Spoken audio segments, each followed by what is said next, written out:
Okay, so hi everyone, welcome to our webinar on driving recovery at pace as we emerge through lockdown. So I'm Vic McKevitt-Smith, Group Performance Director at iProspect, which is part of the Dentsu Aegis network. And today I'm joined by my colleague Tom Potter, who's Insights and Optimization Manager at Dentsu Data Labs. So together we're going to take you through a bit of a journey, looking back at what we learned from lockdown and how we can apply that for now and next. And what we've done is we've structured our recovery plan around 3-stage time frame. So reignition, which is how we adapt to shifts in demand and define a recovery plan as lockdown eases.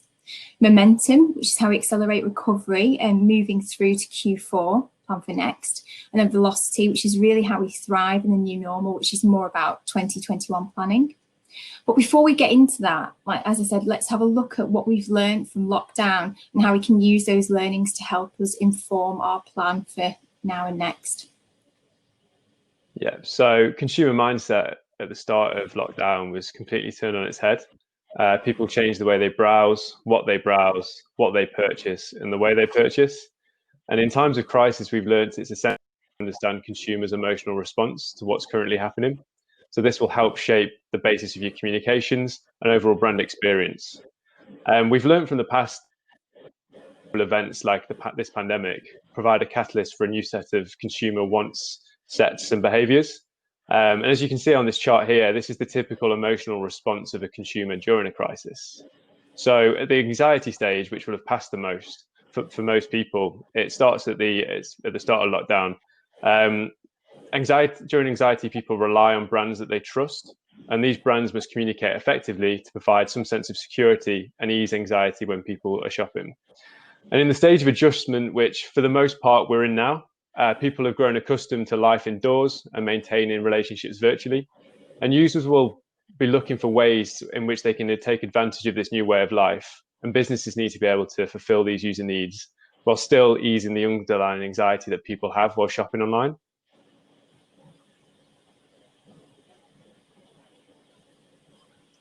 So 3 main stories since the COVID-19 outbreak.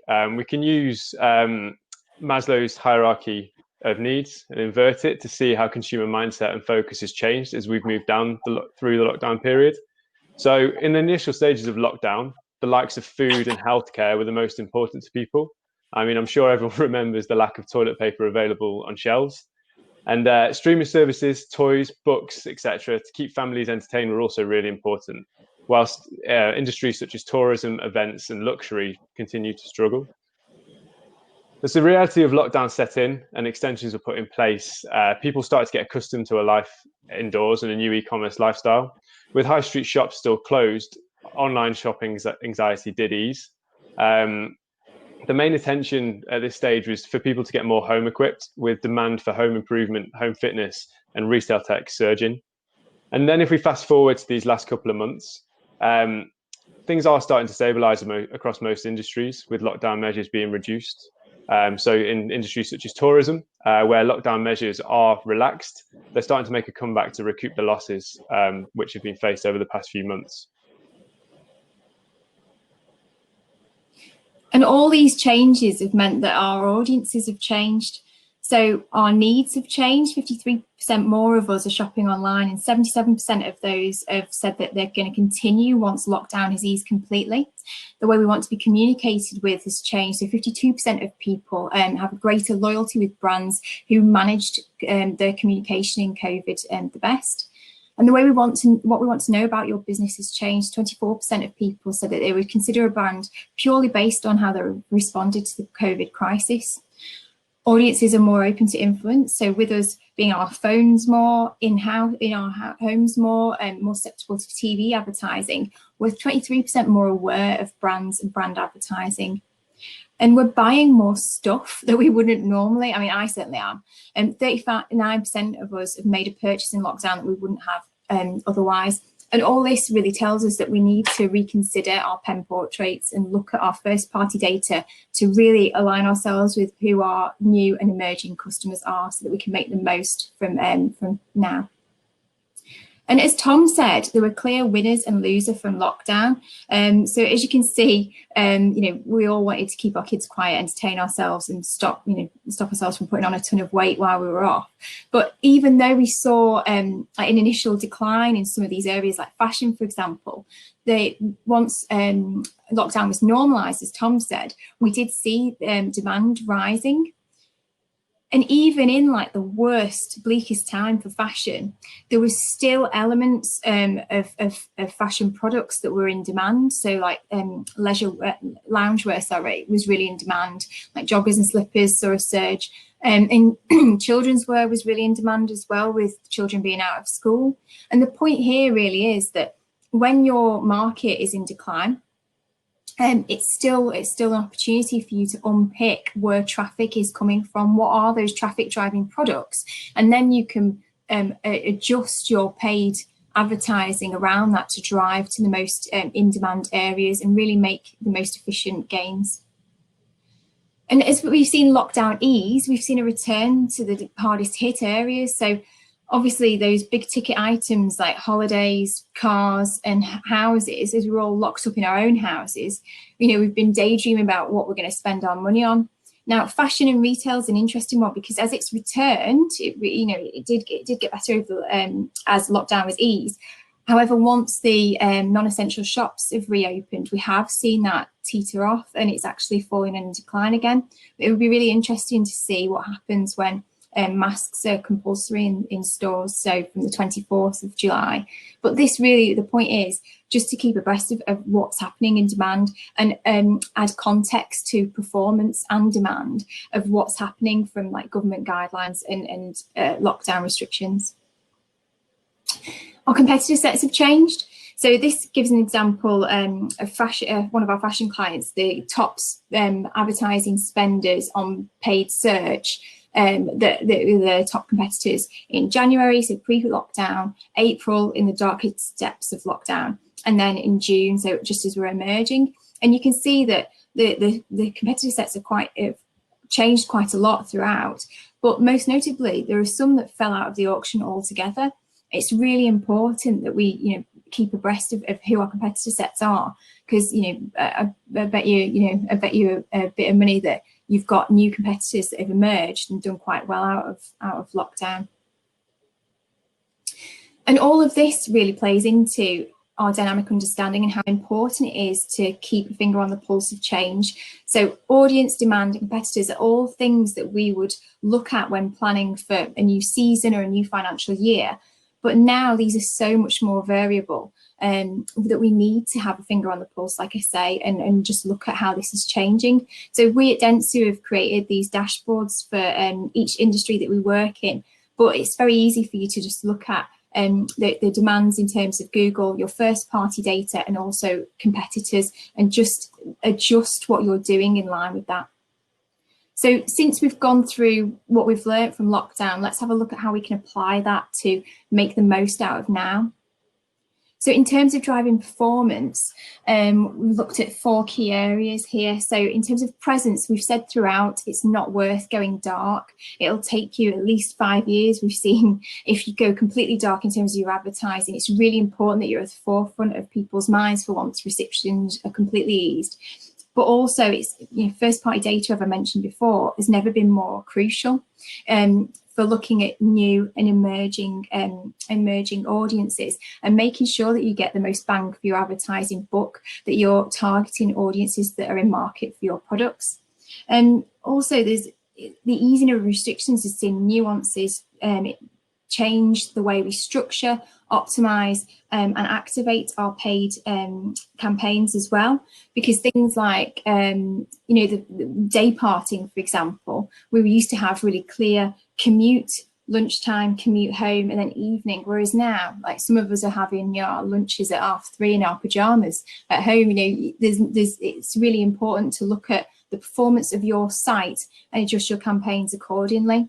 In terms of content, when exit plans are released, that's the time when users are engaging with researching content. And we've seen things like in affiliates, for example, where traffic's really increased, but revenues have seen a slight decline year on year, and that's because people are really shopping around now.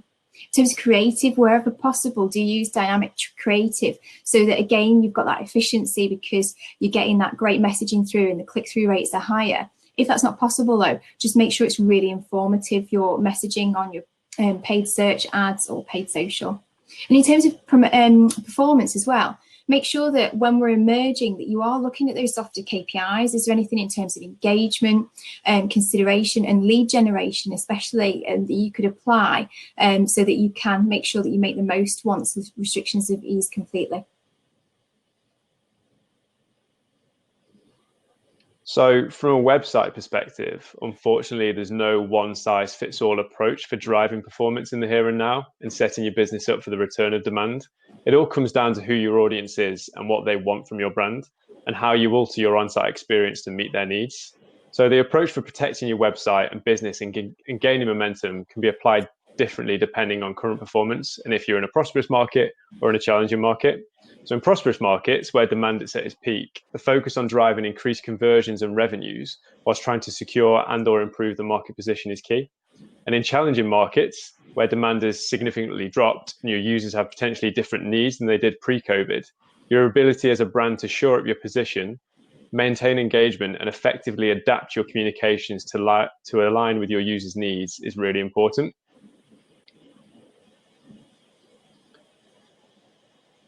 So in terms of protecting for today, there are various techniques and strategies which can be adopted to support you ensuring you adapt your on-site experience to meet the ever-changing expectations of your users during this time. So some of the levers we're pulling at Dentsu for our clients are detailed here, and these can be adopted no matter if you're in a challenging market or a prosperous market. So I'll go through a couple of these levers that we've been using recently. So in terms of user research, this will give you the understanding of the immediate actions you need to take on your website based on your customers' interactions. And this will give you what you want to do more of during this time in the prosperous markets and what you need to change and communicate more so in the challenging markets. And then onto site speed. So this is often underplayed and undervalued, but it's really, really important. So Google report that around 53% of users will abandon pages that take 3 or more seconds to load. So that's a significant number to be losing when demand returns and the traffic increases to sites. So some of the most impactful wins for site speed can be really small changes, whether that's how your images are loaded or the way your code scripts are prioritized in the back end. And then finally, and more importantly, onto testing. So focus on performance-driven testing. Identify the areas of your website through research and data analysis, which are going to get you the biggest rewards in terms of addressing current user frustrations. Even if you're thriving during this time, maximizing the wealth of the traffic you now have is really important. Obviously, in some industries, testing your website is going to be a bit different, especially if you're in a struggling industry. So it doesn't mean you can't test, you just have to change your KPIs for your testing. If you don't focus on macro KPIs such as e-commerce conversion rate, but focus more on the micro KPIs in terms of reducing key campaign landing page bounce rate. So when you increase your marketing activity, those pages are working as effective as possible.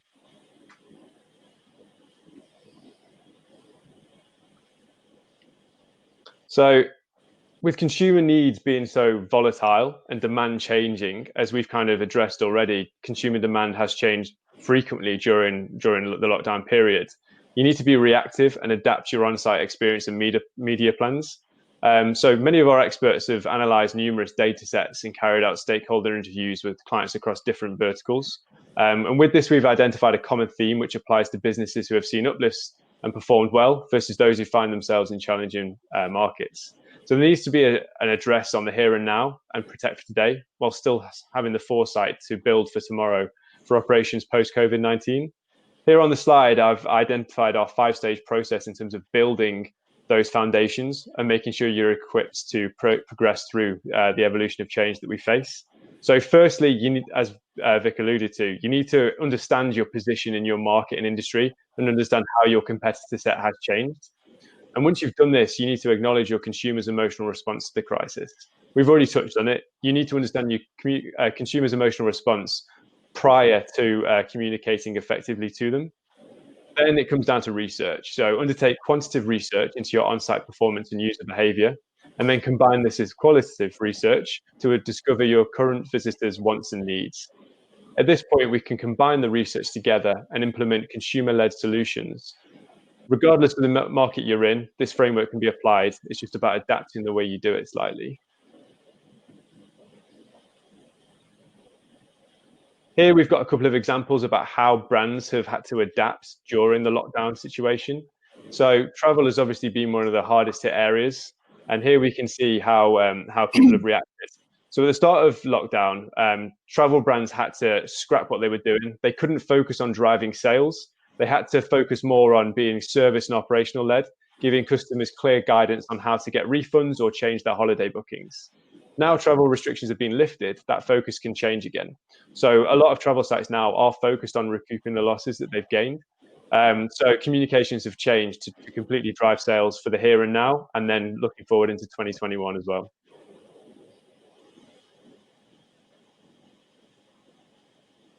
Home improvement's another interesting industry. It's been challenging for some, but it's been really successful as well. So at the start of lockdown, it obviously wasn't possible for people to go into a store and view products or get face-to-face consultation time on larger development projects. So brands within this industry needed to adapt quickly. Promoting online configurators and virtual design services are just some of the ways that they had to react in order to bring that in-store experience to the online consumer. But now, if we fast forward to current situations, people have spent a lot of time in their homes, and there's been an uplift in demand for home improvement projects. So with stores open, people can act on this desire. And it's all about their on-site communications to act on this desire and drive people to the right place using the right messaging.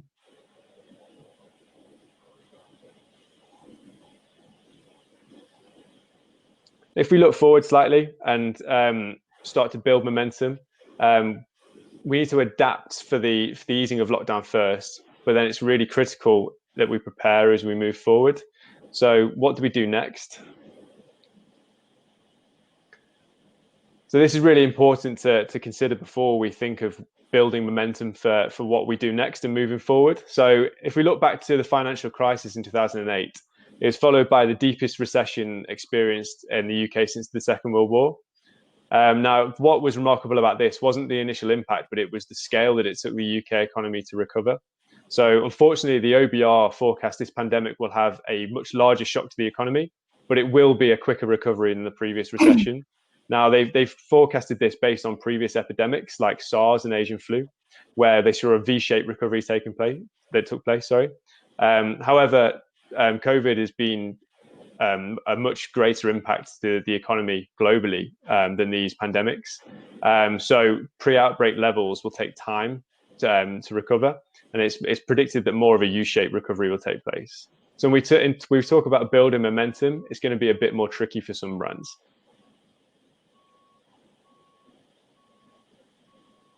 So in terms of building momentum and driving performance as we move forward, it's paramount to ensure any uncertainties and user needs are addressed through the correct messaging and best adapted on-site user experience that you can deliver. And the only way you can truly adapt to build momentum is by getting to know your customers through research. So by looking at both the quantitative and qualitative research methods, you can gain an insight into the mindset of your audience and discover what's needed to help you protect for today and build for tomorrow and build that momentum. So whilst quantitative data will tell you what is and isn't working, qualitative data will tell you why that's the case. And the most successful companies will triangulate both quantitative and qualitative data to get that holistic view on their users' needs, wants, and motivations. So combining your research and insight together will give you the context and a clear steer on the direction that you need to take. However, it's essential to remember that during periods of uncertainty and change, things happen and change regularly. So your on-site experience and communications need to be reactive and empathetic to this as well.